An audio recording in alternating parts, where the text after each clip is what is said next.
విజయవాడలో తలపెట్టిన బహుజన బేరీ బహిరంగ సభను విజయవంతం చేయాలని బహుజన పార్టీ రాయదుర్గం ఎమ్మెల్యే అభ్యర్థి చిందనూరు నాగరాజు పిలుపునిచ్చారు. అనంతపురం జిల్లా రాయదుర్గం పట్టణంలోని బహుజన సమాజ్ పార్టీ కార్యాలయంలో విలేకరుల సమావేశం ఏర్పాటు చేశారు. ఈ సందర్భంగా బీఎస్పీ రాష్ట్ర కార్యదర్శి రాయదుర్గం బీఎస్పీ ఎమ్మెల్యే అభ్యర్థి చిందనూరు నాగరాజు మీడియాతో మాట్లాడడం జరిగింది. రాష్ట్రంలో కేంద్రంలో రెండు కులాలకు సంబంధించిన పార్టీ నాయకులు రాజ్యం ఏలుతున్నారని ఆయన విమర్శించడం జరిగింది. రాష్ట్రంలో కేంద్రంలో రెండు కుటుంబ పాలన పోవాలని, బహుజన పాలన రావాలని ఆయన పిలుపునివ్వడం జరిగింది.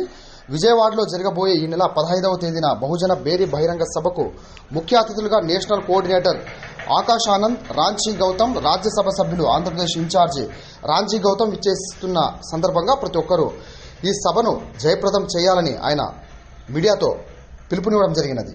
ఈ కార్యక్రమం ముఖ్యంగా రాయదుర్గం నియోజకవర్గ కార్యకర్తలు, మండలాధ్యక్షులతో సమావేశం జరిగింది. ఈ సమావేశం ముఖ్య ఉద్దేశం ఏంటంటే,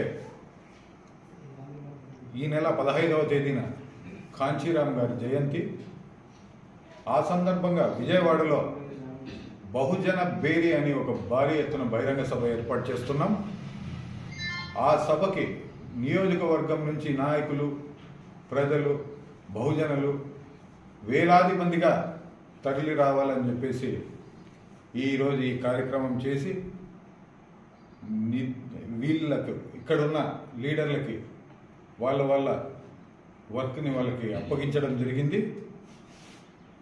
ఈ సందర్భంగా బహుజన్ సమాజ్ పార్టీ ఈరోజు ఈ కార్యక్రమం చేపట్టింది. ముందుగా 15వ తేదీ బహిరంగ సభ అయిన వెంటనే ముఖ్యంగా ఇక్కడ చిందనూరు నాగరాజు అయినటువంటి నేను బహుజన్ సమాజ్ పార్టీ ఎమ్మెల్యే అభ్యర్థిగా పోటీ చేస్తున్నాం. 15 బహిరంగ సభ అయిన వెంటనే మేము ఇక్కడి నుంచి ప్రచారం స్టార్ట్ చేస్తాం. ప్రతి మండలాలు, ప్రతి విలేజ్లు అన్నీ కలుపుకుంటూ ప్రతి బహుజన మిత్రుల్ని, అగ్ర కులాల నిరుపేదల్ని అందరినీ కలుపుకుంటూ మా ప్రచారం కొనసాగుతుంది. ఈ పార్టీ ముఖ్య ఉద్దేశం ఏంటంటే బహుజన రాజ్యాధికారం కావాలని. అదేవిధంగా ఇప్పుడు రాష్ట్రంలో చూస్తే 2 కులాలు రాజ్యం వెళ్తున్నాయి, 2 కుటుంబాలు రాజ్యం వెళ్తున్నాయి.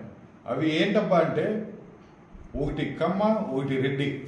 మీరు 2 కుటుంబాలు చూసుకున్నట్టయితే ఈరోజు నారా చంద్రబాబు నాయుడు గారు తెలుగుదేశం పార్టీ అధ్యక్షుడు, పురంధేశ్వరి గారు బీజేపీ రాష్ట్ర అధ్యక్షురాలు, జగన్మోహన్ రెడ్డి గారు వైఎస్ఆర్ కాంగ్రెస్ అధ్యక్షుడు, ఆయన చెల్లెలు షర్మిల కాంగ్రెస్ పార్టీ అధ్యక్షురాలు. అంటే ఈ 2 కుటుంబాలే రాజ్యమేళాలా? బహుజన రాజ్యాధికారం అనేది వద్దా? ఎప్పుడు చూసినా ఈ 2 కులాలు ఏమి జరిగినా ఇప్పుడు నేషనల్ పార్టీకి వాళ్ళే, ప్రాంతీయ పార్టీలకి వాళ్ళ కుటుంబంలోనే అధ్యక్షులు. ఇప్పుడు ఎక్కడ న్యాయం జరుగుతోంది బహుజనులకి? ఆ న్యాయం జరగాలంటే ఏం చేయాలి? బహుజన్ సమాజ్ పార్టీని ముందుకు తీసుకురావాలి, బహుజన్ సమాజ్ పార్టీకి ఓట్లు వేయాలి, బహుజన్ సమాజ్ పార్టీని గెలిపించాలి. ఈ బహుజన్ సమాజ్ పార్టీ ఉద్దేశాన్ని బహుజన బేరీగా మేము పెట్టుకొని ఈరోజు ఈ కార్యక్రమం జరపడం జరిగింది. విజయవాడలో 15వ తేదీ జరగనున్న బహిరంగ సభకి అందరూ తరలి రావాలని చెప్పేసి తెలియజేస్తూ జై భీమ్, జై భారత్.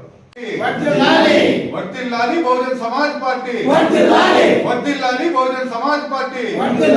కుమారి మాయావతి గారి నాయకత్వం, కుమారి మాయావతి గారి నాయకత్వం.